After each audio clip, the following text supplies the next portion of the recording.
This is episode 15 of Give Me a Chance, and it is your host speaking, Vittoria. Hi everyone, and welcome to a new episode of Give Me a Chance. I'm really happy that you are going to be here with me today because we're going to experience right now a really powerful story of resilience, hope, and strength. Sanaa is going to share with us how she got the chance to change her life and how she managed to get in control of it after being diagnosed with MS a few years ago. And it's so inspiring to see how she really managed to embrace it all and enjoy every moment of her life, even though she got such an impactful diagnosis. It is now time to give the podium to Sanaa. Hi Sanaa, good afternoon. Buenas tardes. You're in Spain, right? I'm in Spain, exactly. Yeah. How is it going over there right now? The temperatures are good, amazing, wonderful. Everything is good. The sky is blue and the sun is shining, and so I am not complaining at all. Sanaa, thanks for joining me tonight, and I'm really glad that you wanted to talk to me tonight about your story and about how you got the chance in your life to turn your life around, or indeed, given the events that happened, how you got the strength to get out of difficult situations. Can you tell us something about yourself? Indeed, where do you come from, and how was your personal background before you came to the big moment of your life change? More than 16 years ago, I moved to Mallorca because I wanted to learn Spanish, which is a very normal thing. If you go to Spain, at least you have to have a goal, right? So my goal was to learn Spanish and just to come to the island. It was finally Mallorca, to come for just 1 year. Well, that 1 year became almost, I think it's like 16 or 17 years now. My parents told me, "You're gonna come back, right?" And I was like, "Of course I'm gonna come back. I'm just gonna learn Spanish in 1 year." I come back and I got back to my job, and I told them there as well, "I'm gonna come back, don't worry." Well, I'm still here. I am still Dutch Arabian. I was born in Holland. I have Arab parents, and I was born in Gouda, which is a very small city, beautiful cheese town. And I always say Gouda has my heart, but Mallorca took my soul. So I fell in love with the island. I fell in love with the culture. I fell in love with actually everything, and I fell in love with the man as well. So yeah, everything went very fast. What have you been doing in Spain? So I did some choreography and on management position as well in a very big chain in Spain, in Mallorca, responsible for a lot of people, and I loved it. But after that, I was like, okay, what I'm going to do? Start up my own business, intermediary, like for students, a student agency. And I got married and we bought a new house. Everything was like, woo, roller coaster. But you were not really afraid of the changes, right? Absolutely not. Absolutely not. I mean, I discovered a lot of things about myself, and I spoke Spanish within 1 year, and I had the whole world, like, I don't know how you can say that, in my hands. Yeah. And I could control everything, and I was having meetings on high level, and my business went from a small plan into a big project, and then I had tons of students, and I was really, there was no time to think about bad things and or about failures. So it went really fast. At the same time, I was doing hosting as well, presenting for Arabian fashion world as well in Belgium and in Holland. And so there was no time to rest. A lot of things went well and a lot of things went wrong as well, but I think I didn't have time to think about the wrong part. My private life was, especially the last few years, a big mess, but it's like you just close yourself for it and you just go. So the roller coaster became just on business field and on private field, very tough and rough. What happened then? Yeah. What happened then? Exactly. Then the man with the hammer came, and it was a huge hammer. There was a plan to get divorced. It went really bad. So it was already there, and the business I had to give up because of the law changing in Spain. So I got a job offer as a marketing director in a very luxury hotel. And what I found out as well, I went in the roller coaster again. But it was because the things were not going good home. So focus on the job again, 24 hours. And if I say 24 hours, it was 24 hours. Oh, really? So lack of sleep, no food for myself, no time for myself, no love for myself, no time for myself, no time for my ex-husband either. So in 2016, some symptoms on my body, they were warning me, like, Sanaa, you really have to keep it down. You know, I mean, I was believing in myself that I was like Superwoman, I think. You know, you just go and everything goes and everybody knows your name and you know, oh, you're Sanaa from, you know, my ex company. And yes, I am. And everything went well. Everything, that's what I thought. And then still, I was not aware of that it was really going bad with me. I was ignoring all the signals, all the symptoms. And then I started to worry a little bit, just a bit. So I was like, you know, after 12 o'clock in the night, I'm just going to go to the emergency hospital, department emergency, and then just have a look, check up. But still very cool. Just everything was like under control. So I went to the first check and she was like, oh my God, but you make a lot of hours. And why don't you listen to those signals? Because if you continue like that, it can be really, really bad. It was 2016 in January, and in February when the divorce papers were like there and the really stress came and from both sides, and he was following me a lot, and it was really, I was scared. My colleagues, they found out, they were like, she's not okay. So we're gonna, you know, press the button and tell her like what is going on. I mean, she's not okay. They could see that, and I was just ignoring everything. Okay, because you're walking like a drunk woman, and I don't drink alcohol. I never did. Well, went for the second time for a checkup. The symptoms started already in January, February, and in May I was there, and yeah, it was a tough time, but a beautiful time as well. I learned a lot. And on the 30th of May, which is the International MS Day, they came with the diagnosis that I have multiple sclerosis. And they made, like, it was a relief. It's weird, but it's true. Because then everything comes together and like, oh shit. So everything what I had, you know, it made sense. So I said to the doctor when she came and she told me, Sanaa, you have, everything is in Spanish, by the way. So in Spanish, it's esclerosis múltiple. And I was like, the what? I said, ¿cómo? And I said, a ver, in inglés es MS, right? And she was like, sí, MS. And I was like, okay. And then I was like, what is MS? Yeah, indeed. You know what I mean? It's like, but I said, thank you very much. That was my first thing I said. And she was like, pero estás bien? Are you okay? And I said, yes, I'm okay, because it's not a tumor, because they thought first that it was a brain tumor. And I said, muchas gracias. And then I said, okay, and now? What did you do? I couldn't walk.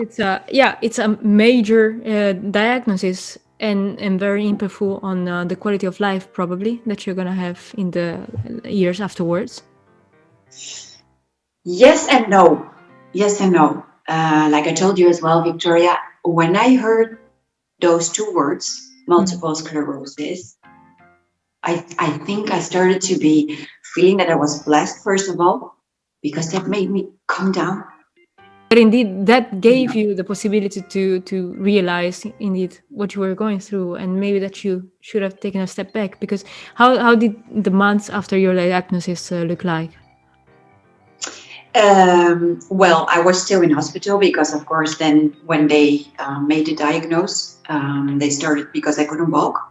My vision on the right part, right part, was very blurry, and I was paralyzed on the right side as well. So it was like, okay, we have to see what we can do, which treatment is gonna fit you. Yeah, Victoria, they tried everything. Seriously, everything. And they were like, you're a special case. And I said, I am special, I know. And I always tried, you know, with humor a little bit, because I cried my eyes out the first day when I received the information. Yeah.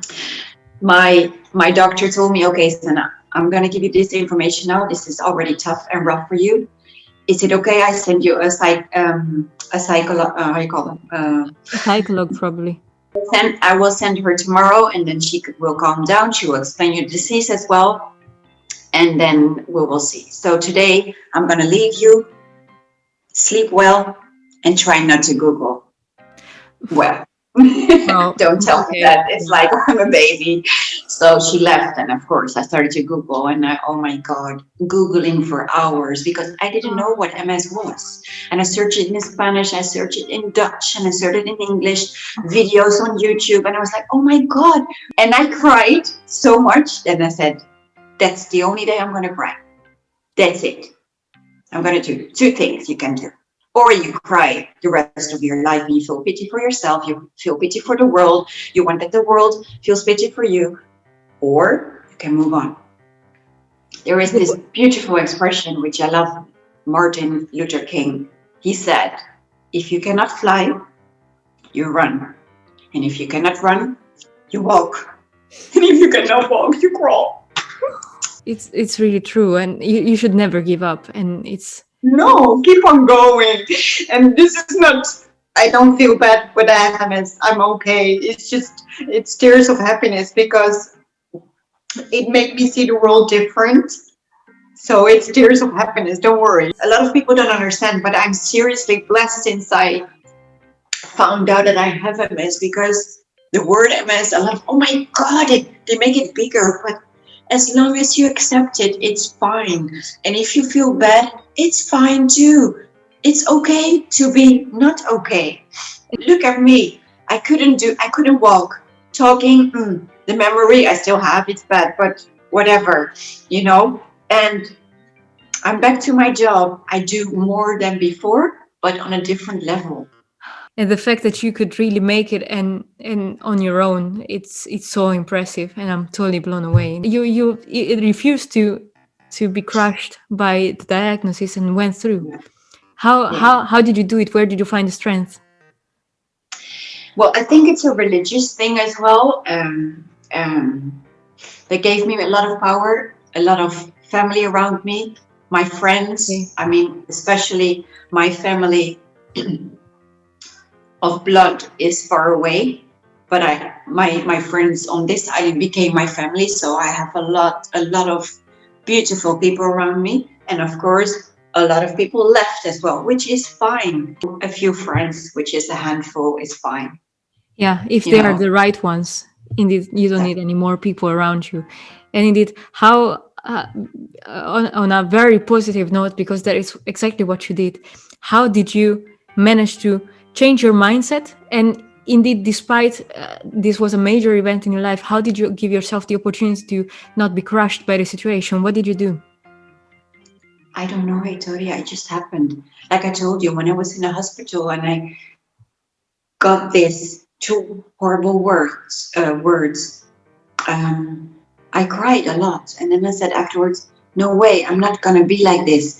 I want to dance. I want to go out, dance outside. And dancing is not literally only. It's just like seeing the colors, seeing the palm trees, walking with my friends. I had so many desires. Because if you are 3.5 months in a hospital, in a bed, I had a beautiful window and I only saw the blue sky on the left, you know, and you just like, it's like when, I cannot compare it with a horrible disease, you know, that the doctor tells you, you have just 1 year to live. It's horrible, but that's what I do to myself. Like, if tomorrow I cannot walk anymore, then still you crawl. And if you cannot crawl, you have to keep on moving. I mean, I see people without arms, without legs, still being positive. So who am I to not be positive? And I think humor is very important as well. You know, making a joke. And How did you, what were the things that you were looking at differently after your diagnosis? well, I have to say that before my diagnosis, I had material-wise everything. So that's a big, huge change I made to really start from zero, and to see how precious life is. So I made time for myself, which I didn't do before. I made time for my real friends. I made time to call my parents. I sometimes did forget to call my parents. I enjoy those conversations now. Being aware of time is a gift. It's beautiful, it's gorgeous. Being aware of that you're alive, that you can walk. And yeah, business, yeah, I didn't finish today. Oh, I normally stress about those things and I don't do anymore. So I don't take work to my home. When I'm home, I'm home. So I changed. It's me first, my life first, and then the job. And Sanaa, indeed, these are fantastic words, and the strength you've shown is so inspiring. What are your plans for the future? That's the thing as well. I used to dream a lot and I used to make plans. That's a Dutch part I think I have, plans. We have to plan the whole week. Yeah. We know everything. I don't do that anymore. If I'm dreaming, yes, I do. I would love to work for television. That's always been my dream. And I do hosting now for 13 years almost for the fashion world, the Arab world, which I love. And I was in contact with Morocco to work for the television, but those plans fell a little bit down because of my illness. But I'm gonna pick that up. But when? We will see. Everything is written, Victoria. So if it comes, it comes, and if it doesn't come, it's not meant to be for me then. Sanaa, thanks so much for sharing your story. It's been fantastic, and I'm so proud of what you do. Actually, it's you are an inspiration to everybody. Thank you. Yes, I'm thankful and grateful too, Victoria, for letting me having time in your episode, and you are an amazing person too. Thank you. This was Sanaa's story. Sanaa moved to Spain a few years ago, and there she lived in a rush and became a full-fledged businesswoman. But unfortunately, a multiple sclerosis diagnosis came her way, and that slowed her pace down. Impressively, Sanaa decided that would not depress her life, and therefore she gave to life and self-love a totally new meaning, and that is how she now lives her life, and she enjoys that day by day despite her illness. This was the end of this episode. Have you ever had the chance to change your life, or do you know anybody who has? Please get in touch with us and leave a comment here below. And if you've enjoyed this episode, do not forget to like and subscribe to this channel, and see you next time. Give me a chance, on your screen and in your ears.